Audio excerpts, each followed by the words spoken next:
Unang Hari 3:5-9. Sa Gibeon ay nagpakita ang Panginoon kay Solomon sa panaginip sa gabi. At sinabi ng Diyos, hingin mo kung ano ang ibibigay ko sa iyo. At sinabi ni Solomon, O Panginoon kong Diyos, iyong ginawang hari ang iyong lingkod na kahalili ni David na aking ama. Bagaman ako'y isang musmus lamang, hindi ko nalalaman ang paglabas at pagpasok. At ang iyong lingkod ay nasa gitna ng iyong bayan na iyong pinili, isang malaking bayan na hindi mabibilang o matuturingan dahil sa karamihan.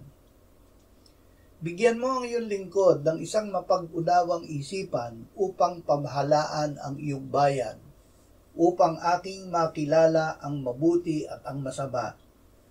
Sapagkat sino ang makakapamahala dito sa iyong malaking bayan? Manatili sa pagpapala ng Diyos. Binigyan ng Panginoon ng pantas at matalinong pag-iisip si Solomon. Binigyan din niya siya ng kayamanan at karangalan.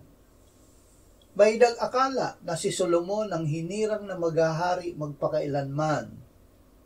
Ngunit noong matanda na si Solomon, siya ay tumalikod sa Diyos at sumamba sa mga Diyos-Diyosan.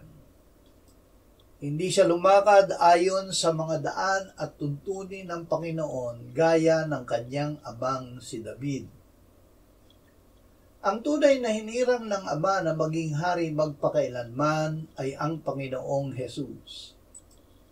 Tanging sa pamamagitan ni Jesus makapananatili ang mananampalataya sa pagpapala ng Diyos. Si Jesus ang biyaya ng Diyos.